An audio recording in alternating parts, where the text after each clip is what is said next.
pia ndo amekuja kutukamilishia utaratibu huu wa kuwasikiliza wanafunzi wote waliohifadhi katika shughuli yetu leo.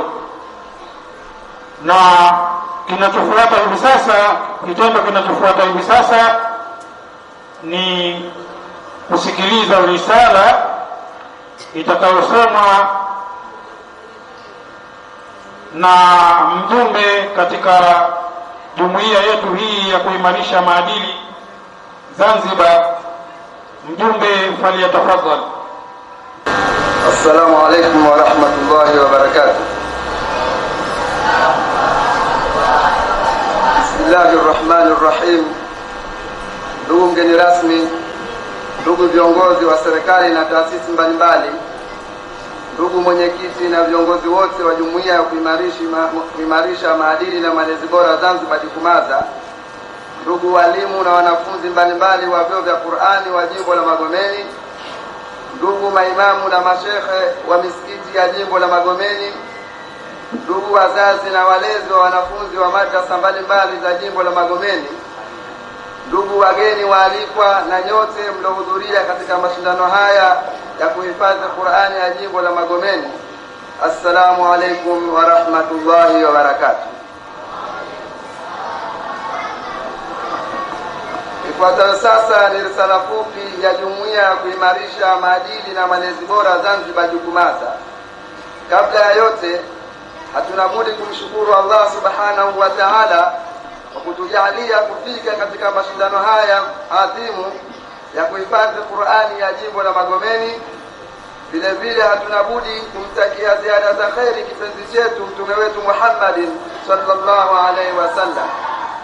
Ndugu mgeni rasmi, jumuiya ya kuimarisha maadili na malezi bora Zanzibar JUKUMAZA, jumuiya hii ilisajiliwa rasmi kiserikali na kuruhusiwa kufanya kazi zake mnamo mwezi wa 6 mwaka 2023. Hivyo ina muda wa takribani miaka mitatu sasa, ingawa kabla ya hapo ilikuwa inafanya kazi kwa jina la Umoja wa Vyuo vya Qur'an. Baada ya kufuatilia usajili, mrajis akashauri kwamba tuweke jina hilo, na alhamdulillah tumelipokea, tunaendelea nalo. Na jumuiya hii makao makuu yake yapo katika shehia ya Nyerere, na alhamdulillah tunaendelea vizuri mpaka sasa. Ndugu mgeni rasmi, lengo kubwa la jumuiya hii ni kuimarisha maadili na malezi bora kwa wananchi wa nchi hii ya Zanzibar, ili kuondosha mmomonyoko wa maadili ambayo yanayoibuka sasa katika nchi yetu hii ya Zanzibar, hususan kwa vijana ambao ni nguvu kazi ya jamii. Ndugu mgeni rasmi, jumuiya ya kuimarisha maadili na malezi bora Zanzibar JUKUMAZA inajitahidi kadri ya uwezo wake katika kufanikisha malengo yake kwa kupitia mitaa mbalimbali, shehia, mikoa ya mjini na mashamba, kwa kuwakusanya wazazi, walimu na wanafunzi ili kuhamasisha kuwa na tabia nzuri na kuachana na tabia mbaya ambazo zitakazopelekea maafa na hasara kubwa katika jamii na taifa kiujumla. Ndugu mgeni rasmi, yafuatayo sasa ni baadhi ya mafanikio ambayo jumuiya imepata kupitia harakati zake za kila siku. Ndugu mgeni rasmi, jumuiya hii imefanikiwa kuleta maendeleo katika sekta ya elimu, kwani imeanzisha nursery school inayotambulikana kwa jina la Precious Muslim Academy iliyoko mtaa wa Nyerere, eneo la Mwantenga, ambayo skuli hiyo ipo katika hatua za mwisho kukamilisha usajili Wizara ya Elimu Zanzibar. Vile vile kumeanzishwa mtaala wa elimu wa vyuo vya madrasa ambao unasimamiwa na jumuiya hii. Mtaala huo wa elimu hufundishwa wanafunzi wa madrasa ambazo tayari zimejiunga katika jumuiya hii, na hufanywa mitihani ya pamoja kwa madrasa zote kwa kila mwaka, na mara nyingine huwa tunatoa zawadi za waliofanya vizuri katika mitihani hiyo pindi ukifika mwaka mpya wa Kiislamu. Vile vile tumefanikiwa kuanzisha vituo vya ujasiriamali kwa kuwafunza vijana ambao wameshamaliza masomo yao na wale ambao wana mahitaji maalum, ambapo hujifunza ufundi wa useremala, ushoni, kujifunza kompyuta, kuchukua kamera na mengine mengi.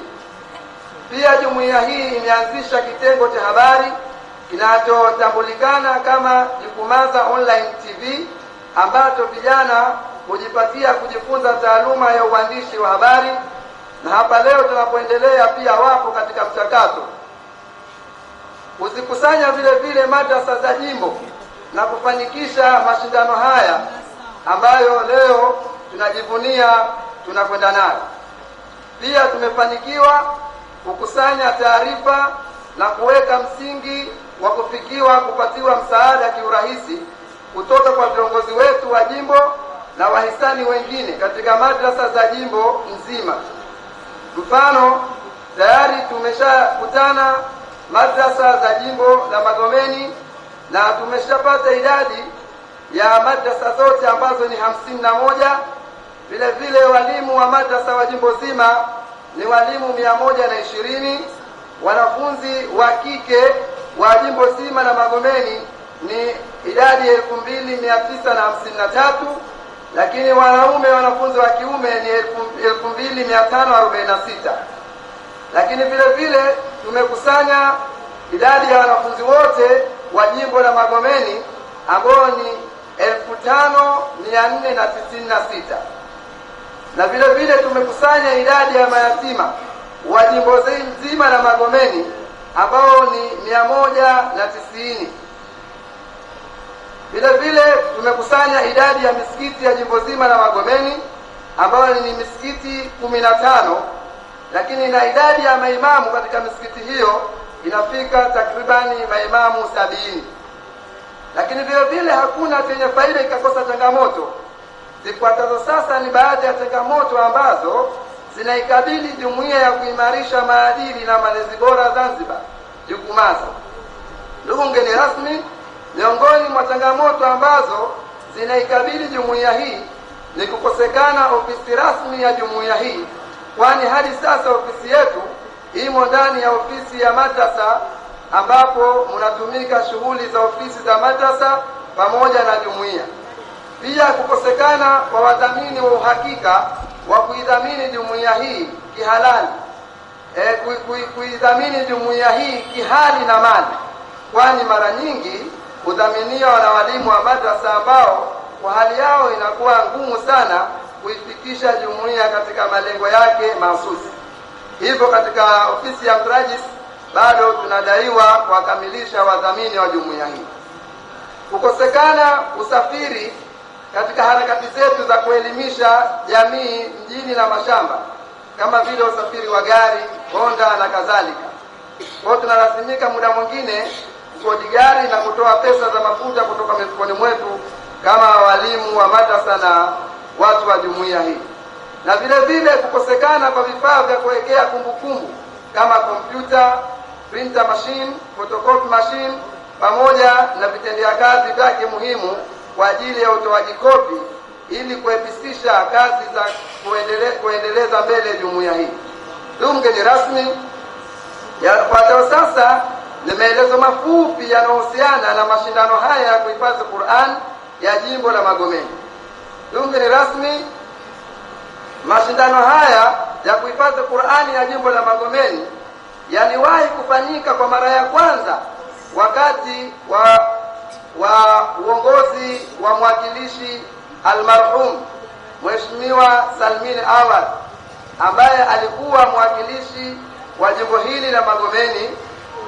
Mashindano hayo ambayo yalifanyika katika uwanja wa Mzalendo baada ya kufariki kwake mheshimiwa huyu, mashindano haya yalisita kwa muda mrefu sana. Hivyo basi, jumuiya ya kuimarisha maadili na malezi bora Zanzibar ikishirikiana na madrasa za shehia zote 5 za jimbo la Magomeni tumeunga mkono dhamira za viongozi wetu, yaani mheshimiwa mbunge na mwakilishi wa jimbo hili la Magomeni katika kufanikisha zoezi hili la kurejesha tena swala la mashindano ya Qur'ani katika jimbo la Magomeni. Allah subhanahu wa ta'ala tunamuomba azifanikishe dhamira njema za viongozi wetu hawa inshallah. Amin. Hii inaonesha neema kubwa kwa viongozi kuanzia ngazi za rais wetu wa nchi hadi viongozi wetu wa ngazi za chini, ukipa umuhimu wake kitabu hichi kitukufu ndani ya mwezi huu mtukufu wa Ramadhani. Huu uwe mfano mzuri kwa wabunge na wawakilishi wa majimbo mengine kushirikiana na wananchi wao katika mwezi huu mtukufu kufanya kwa wingi jambo hili ili tupate kurehemewa na Mola wetu mtukufu. Ndugu mgeni rasmi, mwisho kabisa wa risala hii fupi ya jumuiya ya kuimarisha maadili na malezi bora Zanzibar, tunaomba mambo mawili. Jambo la kwanza, tunawaomba viongozi wetu wa jimbo waendelee kuyapa nguvu mashindano haya kama walipotuahidi kwenye vikao vyetu mbalimbali tulipokaa nao, kwamba watayakuza mpaka yafikie stage ya wilaya na mkoa na kupata washiriki waliokuwa bora zaidi. Lakini jambo la pili, tunakuomba wewe pamoja na wale wote ambao wamehudhuria katika mashindano haya kujitolea kinguvu, kimali na kiimani katika kutatua changamoto zilizoelezwa na kusaidia kikamilifu katika kuliendeleza swala hili zima la mashindano ya kuhifadhi Qur'an katika jimbo la Magomeni, pia na kusaidia madrasa na misikiti ya ndani ya jimbo la Magomeni pamoja na majimbo mengine. Asante sana kwa kusikiliza risala hii fupi. Wabillahi tawfiq wa hadha. Assalamu alaykum wa rahmatullahi wa barakatuh. Wa alaykum assalam wa rahmatullahi wa barakatuh. Baada ya risala hiyo fupi ya jumuiya, hivi sasa hivi tutamkaribisha mheshimiwa mwakilishi wa jimbo la Magomeni. Tutamkaribisha mheshimiwa mwakilishi wa jimbo la Magomeni aje atoe nasaha fupi, baadaye amkaribishe mheshimiwa mbunge wa jimbo la Magomeni naye atoe nasaha fupi, ikesha naye amkaribishe mgeni rasmi. Assalamu alaykum wa rahmatullahi wa barakatuh.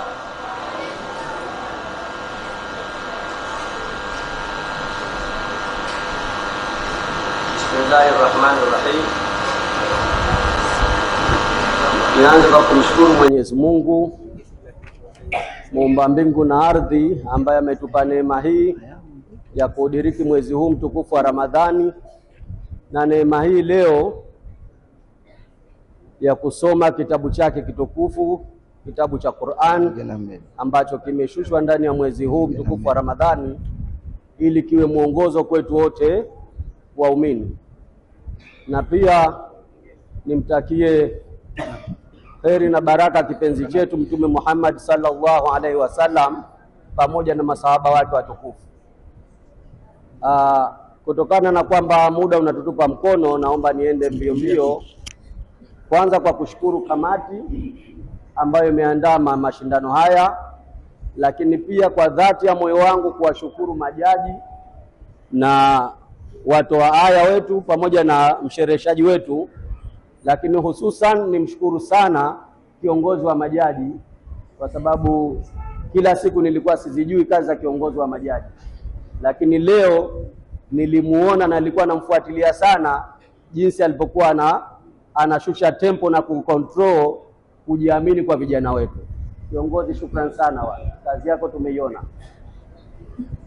Kabla, kazi yangu ni ndogo tu kumkaribisha mheshimiwa mbunge ili amkaribishe mgeni rasmi, lakini kabla hiyo viongozi wa kamati, naomba kwa niaba ya yetu wa mwakilishi na mbunge wa Magomeni tuwape dondoo tatu ambazo tunaomba mwende mkazifanyie kazi, na sisi pamoja na mengi mliotueleza kwenye risala haya tupo tayari kuanza nayo na kuyaendeleza katika jimbo letu hili la Magomeni. Kwanza tunashukuru kutupa historia hii kwamba mashindano haya yalishaanzishwa na waliotutangulia. Au endelee kumpumzisha Mheshimiwa Salmini Awad na mwenziwe mbunge leo tupo naye hapa Mheshimiwa Chombo, ambao ndo waliaratibu kwa pamoja kipindi hicho, na baada ya miaka hiyo kama 15 leo tunarudi tena kuyaanzisha tena au kuyaendeleza, kujenga msingi ambao kwanza tunawaahidi sisi tutaiendeleza katika miaka yetu yote ambayo tupo madarakani, na inshallah tutauacha msingi kwa watakaokuja kabla yetu kuyaendeleza mashindano haya. Pili, niwaambie kwamba mashindano haya tutaenda kuyaboresha katika mwaka unaokuja, na tutayafanya katika viwanja vyetu kwa mtindo ule ule wa kwamba siku ya wanaume na siku ya wanawake. Bajeti ya mwakani mashindano haya haitapungua kuanzia milioni 15 mpaka 20. Na ili hilo lifanikiwe, tunawaomba sana mchakato wa mashindano haya uanze kwenye mwezi wa Rajabu. Kwenye mwezi wa Rajabu tuanze kutembea katika madrasa zetu, kuanza kufanya selection ya vijana wetu. Mwezi wa Shaabani tutatoa selection hiyo na kuanza kupanga michakato, ili mwezi wa Ramadhani uwe ni utekelezaji. Mwisho, kwa kuwapa hamasa vijana wetu wale ambao watakuwa tunawahisi kwamba tayari wameshawiva, wale na sisi tutaanza kuwatafutia majukwaa ya kitaifa, majukwaa ya kimataifa, kwa kuanza kuwaombea kushiriki mashindano ya kuhifadhisha Qur'an ya kitaifa ambayo yanaadhimishwa katika uwanja wa Aman, na yale makubwa ya Tanzania bara ambayo yameadhimishwa juzi, na mengine ya kimataifa tukiona tunakizi vigezo hivyo. Mwisho, nisiwasahau wanafunzi, asanteni sana na hongereni sana. Mmetuonesha kile ambacho Allah amewajalia. Allah azidi kuwabariki nyinyi na wazee wenu na walimu wenu. Tuahidi tu kwamba walimu na wazazi, hichi tulichokiona leo ni deni kwetu, na tutaendeleza kipaji hichi, na kamwe Mungu atusaidie hatutakubali kuwa ni part au ni watu ambao tunashiriki kuhakikisha vipaji hivi vinakufa katika uongozi wetu. Hilo Allah atusaidie, halitukuta kwa uwezo wa Allah inshallah. Tutawaendeleza vijana hawa. Niwashukuru sana, na nifanye ile kazi ambayo nimeombwa kumkaribisha mheshimiwa mbunge ili amkaribishe mheshimiwa mgeni rasmi. Wa hadha, assalamu alaykum wa rahmatullahi wa barakatuh. Assalamu alaykum wa rahmatullahi wa barakatuh. Na mimi kwanza kabisa sina budi kumshukuru Mwenyezi Mungu Subhanahu wa Ta'ala kwa kutujalia kuwa wazima wa afya na kukutana kwenye hafla leo hii. Mheshimiwa mgeni rasmi, Mheshimiwa mwakilishi, wageni waalikwa, majaji, viongozi wa jumuiya ya Yuamaza, walimu wa madrasa, wanafunzi wote ambao umehudhuria. Nahisi kazi yangu kubwa hapa leo mbele yenu ni kumkaribisha mgeni rasmi ili aje atoe nasaha zake. Lakini kabla ya kumkaribisha mgeni rasmi, na mimi niungane na pacha wangu kwa kuahidi au kuendelea kuahidi yale ambayo ameyasema pacha wangu hapa, ndiyo maazimio yetu. Ndani ya miaka 5 hii tutahakikisha mashindano haya yanakuwa bora zaidi na zaidi. Kama mwaka huu tumefanyia hapa ndani ya msikiti, basi tutegemee mwakani inshallah tutaenda kuyafanya kwenye kiwanja kikubwa, na washiriki watakuwa wengi zaidi, na imani yangu wale wasikilizaji pia watakuwa wengi zaidi, na zawadi mwakani zitakuwa bora zaidi ya hizi za leo. Kama mheshimiwa mwakilishi alivyosema, bajeti ya kuanzia ya awali inaweza ikawa ni milioni 15, lakini tutaangalia na hali. Kama zawadi ambayo tutashauriana kwa pamoja itakuwa kubwa zaidi, tunaweza tukaongeza zaidi ya milioni 15. Na katika hilo tumejipanga na tuko tayari kushirikiana na kamati ya maandalizi kupitia jumuiya hii. Tuko tayari kushirikiana na vyuo vyetu hivi kuhakikisha mashindano haya hayaishii tu hapa ndani ya jimbo letu, bali ikibidi sasa tuangalie uwezekano wa kutoa vipaji ambavyo vinaweza vikashindana ngazi ya wilaya, ngazi ya mkoa, lakini hata taifa. Tuna nia ya dhati, na hili kama msomaji risala alivyolieleza ni kweli. Tumekaa vikao kadhaa na tumeshawapa mwelekeo wetu. Jimbo la Magomeni kwenye hifadhi ya Kurwani tunataka nini na nini kitokee. Kwa hiyo kile ambacho amezungumza mtoaji risala hapa ni cha kweli. Tumeshawaahidi kwamba malengo yetu si tu kuishia hapa ndani ya jimbo letu, bali kuenda mbali zaidi, na vijana wetu hawa waweze kuonekana ndani na nje ya Zanzibar. Lakini la mwisho kabisa, nimpongeze mtoaji risala na kamati kwa ujumla ya maandalizi kwa kufanya kazi ambayo kwa muda mrefu tangia tuingie madarakani tulikuwa tunaitamani sana. Data ambazo mmezikushanya zikiwemo zile za mayatima, idadi ya maimamu, idadi ya wanafunzi wetu wote, hizi ni data ambazo zilikuwa zinatuumiza kichwa sana, kwa sababu siku zote kama tunavyofahamu, hauwezi kupanga baadhi ya vitu bila ya kuwa na takwimu sahihi. Kwa hiyo hizi takwimu ambazo mmezileta leo hapa mbele yetu, kama ndo zenyewe ndo sahihi, tunawaomba sana mzilete kwenye ofisi zetu, ofisi ya mbunge na mwakilishi, ofisi ya mwakilishi na ofisi ya mbunge, ili hizi taarifa sasa tuweze kuzichakata.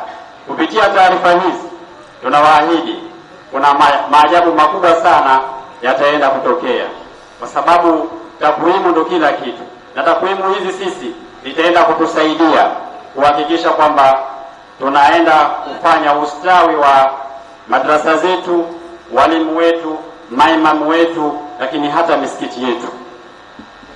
Lakini la mwisho kabisa, ni washukuru tena na tena wanakamati kwa kuandaa wa jumuiya hii kwa risala ile ambayo imeeleza mafanikio, lakini pia imeeleza changamoto. Kama alivyosema pacha wangu, changamoto hizi tumezichukua na tutahakikisha tunakuwa bega kwa bega na nyinyi kuhakikisha changamoto hizi ndani ya miaka 5 tunazipunguza kama siku zimaliza zote. Na katika hili tutaomba mashirikiano makubwa sana kwenu, na sisi mnazo baraka zetu tayari. Tutahakikisha yale mambo madogo madogo yote ambayo yatakuwa yako ndani ya uwezo wetu tunayashughulikia, kwa sababu tumeshatambua umuhimu wenu katika jamii yetu. Baada ya hayo machache, sasa napenda kwa heshima kubwa nimkaribishe mgeni rasmi ili aweze kuja kutoa nasaha zake. Mgeni rasmi, karibu sana. Assalamu alaikum wa rahmatullahi ta'ala wa barakatuh. Mheshimiwa mbunge na mtumishi wa wananchi wa jimbo la Magomeni, ndugu yangu Mheshimiwa Vuai, Mheshimiwa mwakilishi na mtumishi wa wananchi wa jimbo la Magomeni, ndugu yangu Mahfudhi, mzee wangu mzee Chombo, mbunge na mtumishi wa wananchi wa jimbo hili mstaafu, viongozi mbalimbali mliokuwepo hapa, wazee, walezi, wazazi na wanafunzi, mashehe wetu, majaji wetu, wasimamizi wote, assalamu alaikum warahmatullahi ta'ala wabarakatuh. Kwanza kabla yote nichukue fursa hii nimshukuru Mwenyezi Mungu kwa kuwa ametujalia leo tumekutana hapa, na ametujalia tumekutana tukiwa wazima wa afya. Aidha nichukue fursa hii niwashukuru na kuwapongeza sana viongozi na wananchi wote wa jimbo hili la Magomeni kwa namna moja ama nyingine ya kujipanga kulianzisha jambo hili. Aidha nichukue fursa hii nishukuru sana taasisi yangu ya Jukumaza kwa namna ambavyo inasimamia maadili, inasimamia taratibu zote na akhlaki zote za vijana wetu katika jimbo letu na katika Zanzibar kwa ujumla. Aidha nichukue fursa hii wanakamati wote kuwashukuru kwa namna moja ama nyingine kwa kushirikiana Mheshimiwa mbunge na mwakilishi na wazee kwa kunipendekeza niwe sehemu ya watu watakaokuja kuzungumza hapa na kuja kusema chochote. Waheshimiwa viongozi, mambo mengi hapa yameshazungumzwa na yameshazungumzwa na viongozi waliopita, lakini mimi nataka na mimi nizungumze chochote. Nilipokuja hapo nje nikakuta kuna ligari lipo hapo, nikajua hapa Mheshimiwa Mahfoudh kashafanya mambo, shughuli hii iko live. Sasa kama iko live, maana yake huko tunaonekana, na kama tunaonekwa huko, maana yake watu wanataka kujua tutazungumza nini na tutasema nini kwa ajili ya jambo lenye mustakabali na jambo hili. Viongozi, niliwahi kusoma pahala, sababu sio mtaalamu sana wa kusoma, lakini niliwahi kusoma pahala, lakini pia niliwahi kumsikia mtu mmoja akisema, anasema Mtume Muhammad sallallahu alaihi wasallam alisema, wafundisheni watoto wenu mambo matatu. Sio mtaalamu sana wa haya mambo. Sheikh Mahfoudh anafahamu haya mambo, mtaalamu kidogo. Akasema wafundisheni watoto wenu mambo matatu. La kwanza akasema wafundisheni watoto wenu kumjua Mwenyezi Mungu na sheria zake na taratibu zake na mambo aliyokuja nayo. Lakini la pili akasema wafundisheni watoto wenu kumjua Mtume Muhammad sallallahu alaihi wasallam na aila yake, kumjua Mtume na kuna sunna yake na vitabu vyake na familia yake na watoto wake na maisha yake na sira ya Mtume Muhammad sallallahu alaihi wasallam.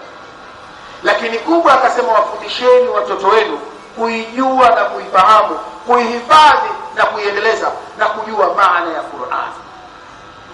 Sasa huko kwa mwanzo sawa, kwa pili sawa, lakini hili la tatu mliolifanya ni moja miongoni mwa maelekezo ambayo Mtume aliyatoa na aliuelekeza umma huu.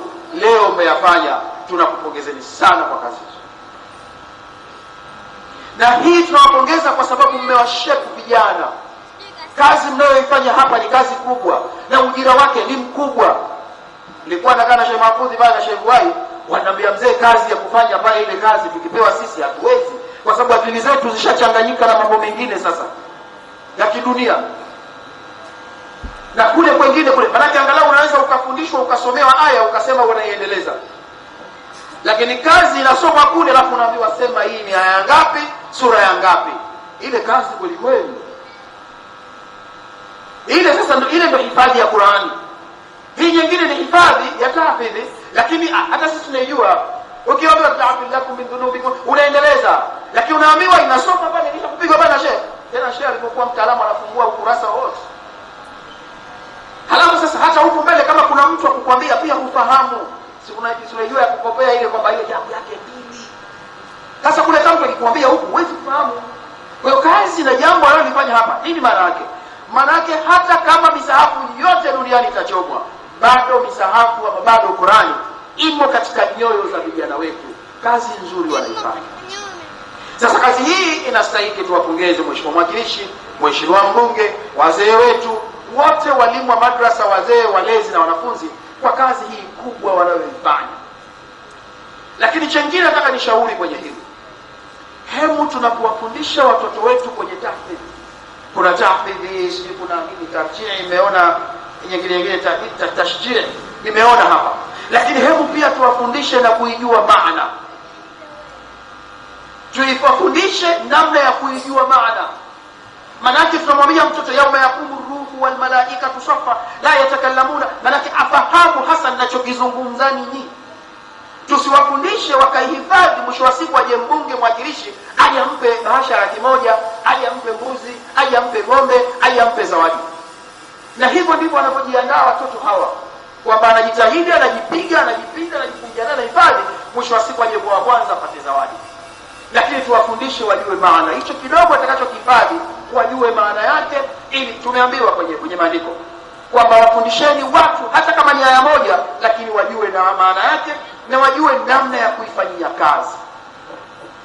Lakini chengine, naona dhuhuri na karibia, chengine tuwafundisheni na tusimamie maadili mazuri na akhlaki za watoto wetu. Iko aya moja inasema hawatakuwa radhi Mayahudi na Manaswara mpaka mfuate mila zao. Ndio tunayaona huko kwenye mitandao. Sasa sisi nimeona bahati nzuri hapa, jambo hili linasimamiwa na jumuiya moja kubwa ya kuimarisha maadili na malezi bora, into bracket akhlaqi za vijana wetu, wa innaka la ala khuluqin adhim. Kwa hiyo tusimamie maadili, tuwalinde vijana wetu, tuwasimamie, tuwafundishe katika maadili ya kumjua Mwenyezi Mungu na kujua akhira yao.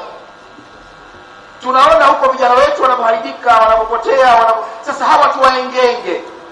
Tusingewasimamia vizuri hawa, leo tungekosa watu wa kuja kuisema hapa, wakaihifadhi Qur'ani na wakaisoma na wakaijua maana yake. Sasa tuwalinde kwa kushirikiana na jumuiya hii na viongozi hawa, tuendelee kuwapa imani na tuwalinde vijana wetu katika maadili bora na maadili mema ya kumjua Mungu na kujua dunia yao. Lakini chengine kwa haraka nataka niwaambie, Mheshimiwa mbunge na Mheshimiwa mwakilishi, hawa ni watu ambao wanafanya kazi kubwa katika jimbo hili. Mimi nataka nikwambieni, sio sizungumzi siasa, lakini nimekuwa nimetulia na angalia watu ambao wanafanya mambo huko majimboni. Mheshimiwa mwakilishi na Mheshimiwa mbunge nimewaona kwenye mitandao wanafanya kazi, na kazi wanayoifanya inagusa jamii. Sasa wito wangu kwenu na kuombeni sana, wapeni ushirikiano hawa. Wapeni ushirikiano kwa kazi wanayoifanya. Kazi wanayoifanya ni ngumu. Mimi nilikuwa nafanya kazi kama hii na nimeuona ugumu wake. Ingawaje ugumu huu unakuwa ni ugumu kama vile wanasema shughuli tamu. Ugumu wa kazi hii unakuwa mchungu, lakini unakuwa mtamu. Maana pamoja na uchungu wake, wakati ukifika unajaza fomu. Mheshimiwa Chombo anajua huyo. Wakati ukifika unasema mimi bwana sirejei tena bwana. Kama wale walikuwa wanasema mimi sirejei tena kesho kulewa, kwa sababu kaanguka, kajitanilia kila kitu. Kesho mapema yuko klabuni na ndialete. Ndio mambo yetu haya. Kwa hiyo kazi wanayoifanya ni kazi ngumu na kazi kubwa. Kazi iliyobakia kwetu tuwape ushirikiano, tuwaombeeni dua. Hawa ndio ambao Mungu ameshawachagua wawe. Nilikuwa nimekaa na Sheikh Mahfudhi pale, akawa ananifundisha aya moja, na mimi kwa sababu akili yangu iko vizuri, basi na pale pale mimi nimema. Akaniambia, Shekhe, katika dunia hii Mwenyezi Mungu ndo anapanga. Mwenyezi Mungu ndo anawaambia, anatoa maelekezo, wewe kuwa kwa wakati fulani na muda fulani. Sasa hivi wao ndo wapo katika nafasi hii. Kilichobakia sisi tuwape ushirikiano. Akanipa aya moja, nimesahau kutoka sura gani. Akanambia Mwenyezi Mungu anasema, kulillahumma malikal mulk tu'til mulka man tasha'u wa tanzi'ul mulka mimman tasha'u wa tu'izzu man tasha'u wa tudhillu man tasha'u biyadikal khairu innaka ala kulli shay'in qadir. Sheikh amenifundisha hapo sasa hivi. Akaniambia haya bil mayit ومبيت بالحي وترزق من تشاء بغير حساب. Bahati nzuri Mheshimiwa mbunge akawa anasikiliza kwa umakini, akaniambia hapo yarzuku man tashau bighairi hisabu. Hapo ndo waambie watu hapo, kwa maana mruzuku Mungu, Mwenyezi Mungu anamruzuku amtakaye, anampa mtakaye, na anawapa watu bila ya hisabu. Sasa kupitia maandiko haya na aya ambayo Sheikh amenifundisha pale Sheikh Mahfudhi, nataka tuwape ushirikiano wenzetu. Sasa ndio wakati wao. Kama hatutawapa ushirikiano, haya atayaandaa nani? Haya atayafanya nani? Yako mengi ya maji safi, ya barabara, ya elimu, ya madrasa na mengine yote. Tumeona hapa kumetajwa idadi ya madrasa, idadi ya watoto walemavu, wenye ulemavu, idadi ya wajane, idadi ya wazee, wote wametajwa hapa. Sasa hawa wote walezi ni hawa. Nasema tena kazi hii tumefanya, tunajua ugumu wa kazi hii. Lakini kikubwa ni waombeni sana, cha mwisho. Tuendelee kuliombea taifa hili. Tuliombee taifa letu kwa kila mmoja kwa nafasi yake. Mnawaona viongozi wetu wa kitaifa wanapokwenda kwenye misikiti, wanapokwenda kwenye makongamano na mihadhara, wanapokwenda kwenye maeneo yote yakiwa ya siasa, ya kiserikali, ya kijamii, ya kiuchumi, wanasisitiza wananchi tuliombee taifa hili libakie kuwa taifa la amani. Na hawa vijana wetu pia tuwaombe, tupate muda watufanyie dua, wafanyie dua viongozi wetu wa kitaifa. Laiti viongozi wale wasipofanyiwa dua, wakafanyiwa maombi tukawasalia, hawataweza kufanya mambo makubwa wanayofanya kwenye dunia hii. Dr. Samia Suluhu Hassan, Rais wa Jamhuri ya Muungano wa Tanzania, anafanya kazi kubwa kwenye taifa hili. Wewe hebu imagine, wewe baba tu wa familia, angalia majukumu uliokuwa nayo familia yako. Sikwambii leo unazisimamia familia za watu milioni 60. Kazi kweli kweli. Huyu apate maji, huyu apate barabara, huyu apate afya, huyu asome, huyu hivyo, huyu atibiwe hivyo. Sasa kazi iliyobakia kwetu tuendelee kuwaombea viongozi wetu. Lakini Dr. Mwinyi anafanya kazi kubwa, mmemuona. Sio kwa maana kwamba anashindwa kuwa na msikiti mmoja tu hapa wanaswali Ijumaa. Sinakuja ile kwa msikiti fulani ndio msikiti wa mtu fulani, lakini takriban misikiti mingi na yote ameshaizunguka, na kila anapokwenda kuswali anawaambia wananchi, wahtasimu bihablillahi jamia wala tafarraqu. Anawaambia wananchi, Mwenyezi Mungu ametuumba kutokana na mwanamke mmoja na mwanamume mmoja, na akatujalia makabila kwa makabila ili tujuane, tufahamiane, tuwe kitu kimoja. Lakini hakika ya mbora wetu, hakika ya mbora wenu, au hakika ya mbora mbele ya Mwenyezi Mungu ni yule anayemcha Mwenyezi Mungu. Kwa hiyo nataka niwaambie ndugu zangu, amani, umoja, utulivu ndani ya taifa letu ndio kila kitu katika nchi hii. Tusingeweza kukutana hapa, tukakaa hapa, tukafanya ya kufanya kama ingelikuwa nchi haina amani. Aidha niwaombe tena watoto hawa, walimu wa madrasa mnaowasimamia, nilichokiona hapa, tulikuwa tunashauriana pale kwamba kuna baadhi ya mambo, hii juzu ya kwanza nimeiona kama vile watu, kama vile vijana hawaishughuliki sana kuhifadhi.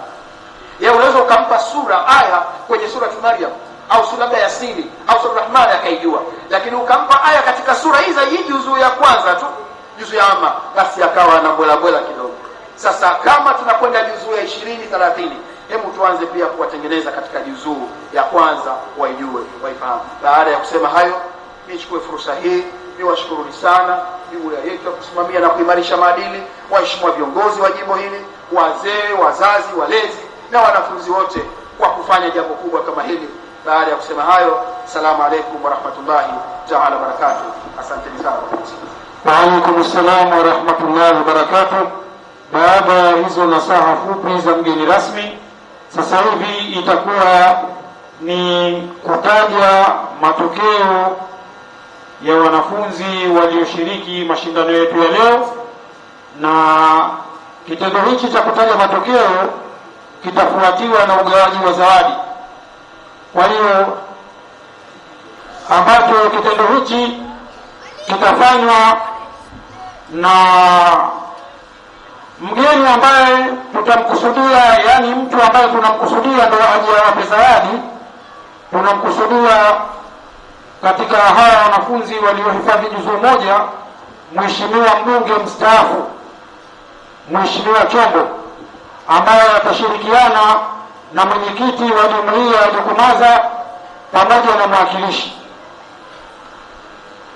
mwakilishi mbunge mstaafu pamoja na mwenyekiti wa jumuiya. Tutaomba mje huku mbele kwa ajili ya kuja kuwakabidhi zawadi wanafunzi waliohifadhi juzu moja. أعوذ بالله السميع العليم من الشيطان الرجيم. بسم الله الرحمن الرحيم.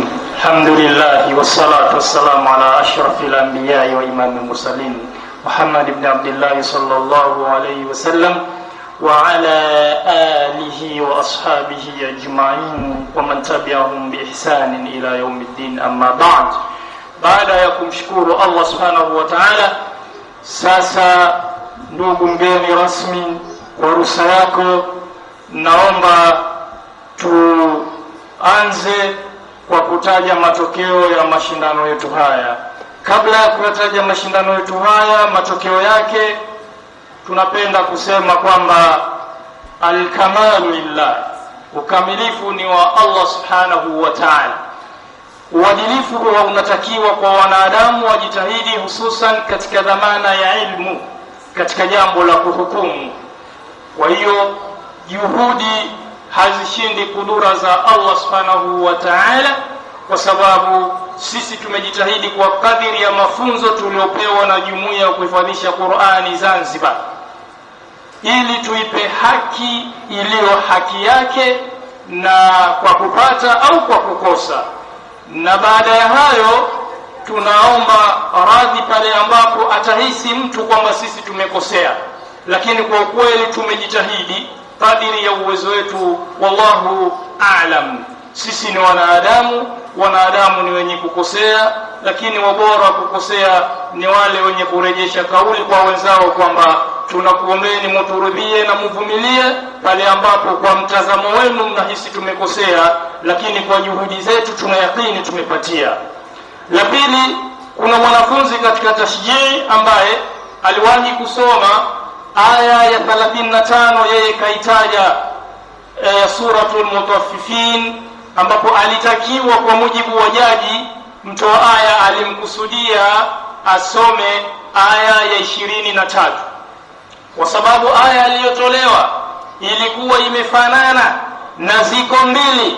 Mwanafunzi huyo alihesabiwa kwamba amekosa, lakini baada ya kuhakiki kwa kina, mwanafunzi huyo amepata. Yoyote ambayo angelisoma ima ya 35 au ya 23, mwanafunzi huyo ameipata. Yani angesoma taarifu fi wujuhihim nadratan na'im, angekuwa amepata. Lakini pia alisoma kule hal thuwiba al-kuffaru ma kanu yaf'alun, pia ameipata kutokana na aya inayosema alal araiki yanzurun. Hizi ziko mbili, tunapenda kuweka sawa hilo, mwanafunzi amepewa haki yake. Baada ya hayo sasa, ndugu mgeni rasmi, kwa ruhusa yako naomba nitaje matokeo ya pote la juzuu 1 hifdhi. Pote hili lilikuwa na washiriki 7 na mshindi wa mwanzo ni mwanafunzi Muhammad Maulid Said kutoka fi sabilillah Mea, aliyepata alama 95.0. Mwanafunzi huyu amekabidhiwa fedha taslim shilingi 50,000, mashafu 1 na tende kilo 2. Takbir! Takbir! Mshindi wa pili ni mwanafunzi Arshad Abdulaziz Omar kutoka Bukhara, aliyepata alama 94.5. Mwanafunzi huyu amekabidhiwa fedha taslim shilingi 40,000, mashaf na kilo 2 za tende. Takbir! Mshindi wa tatu ni mwanafunzi Idrisa Abu Muhammad kutoka Madrasatu Kauthar Shehia Magomeni, aliyepata alama 94.0. Mwanafunzi huyu amekabidhiwa fedha taslim shilingi 30,000, mashafu 1 na kilo 2 za tende. Takbir! Mshiriki wa 4 ni mwanafunzi Hikmanji Mafaki kutoka Madrasatu Khairul Anani Shehia Sogea, aliyepata alama 92.5. Mwanafunzi huyu amekabidhiwa fedha taslim 25,000, mashaf na tende kilo 2. Takbir! Mshiriki wa 5 ni mwanafunzi Hashim Hafidh Yunus kutoka Madrasatu Ikhwani Shehia ya Nyerere, aliyepata alama 92.0. Mwanafunzi huyu amekabidhiwa fedha taslim 25,000, mashaf na tende kilo 2. Takbir! Allah. Mshiriki wa 6 ni mwanafunzi Mansur Mzee Hamad kutoka Nurul Aqsa iliyopo kwa Mtumageni, aliyepata alama 87.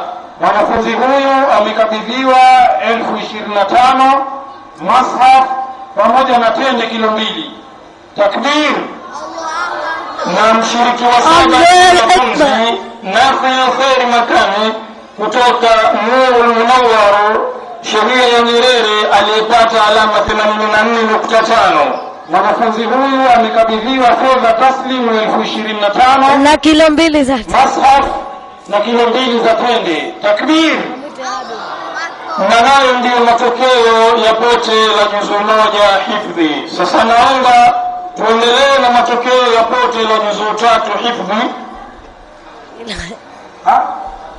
Habili mwanafunzi Pote hili lilikuwa na washiriki 6 na mshindi wa kwanza ni mwanafunzi Nurdin Hassan Usi kutoka Nurul Aqsa iliyopo kwa Mtumwajeni, aliyepata alama 98. kilo 2 za huyu amekabidhiwa fedha taslim shilingi 60,000, mashaf na tende kilo 2. Mshindi wa pili ni mwanafunzi Haji Ahmad Ali kutoka Madrasatu Kauthar iliyopo Shehia ya Magomeni, aliyepata alama 97. Mwanafunzi huyu amekabidhiwa fedha taslimu 50 na kilo msahafu moja na tende kilo 2. Takbir!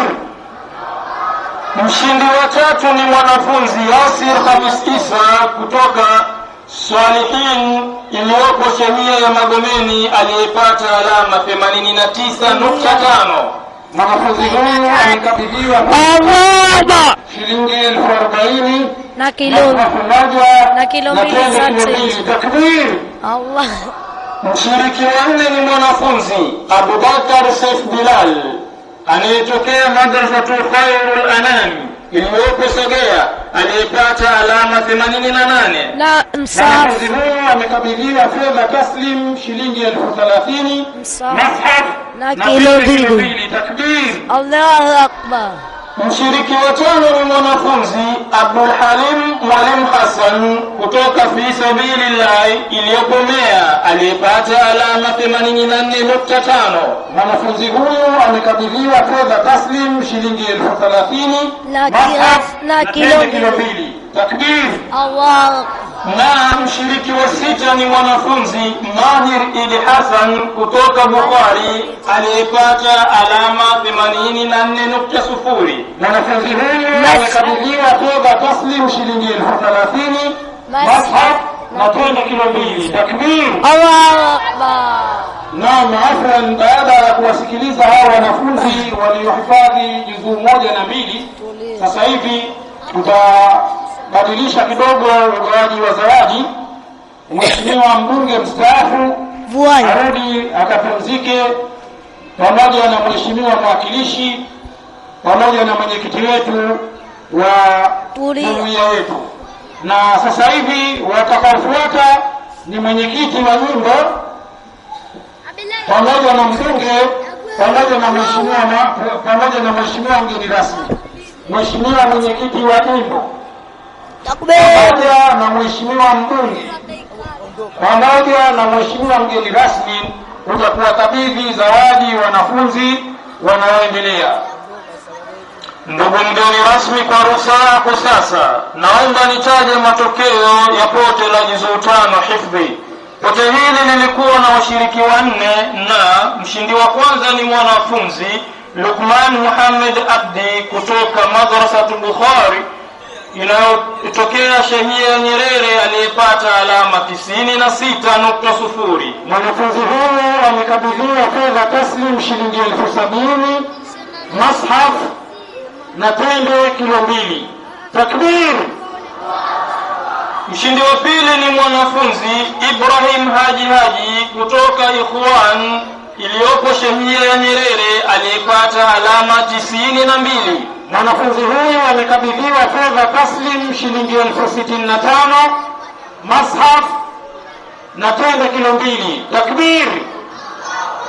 Mshindi wa tatu ni mwanafunzi Salum Kungazao kutoka Madrasatul Kauthar iliyopo shehia ya Magomeni aliyepata alama 90.5.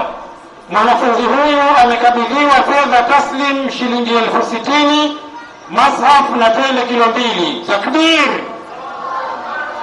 Na mshiriki wetu wa 4 ni mwanafunzi Luqman Hija Salum kutoka Madrasatul Nurul Aqsa iliyopo kwa Mtumwajeni aliyepata alama 90.0. Mwanafunzi huyu amekabidhiwa fedha taslim shilingi 50,000, mushaf na tende. Takbir!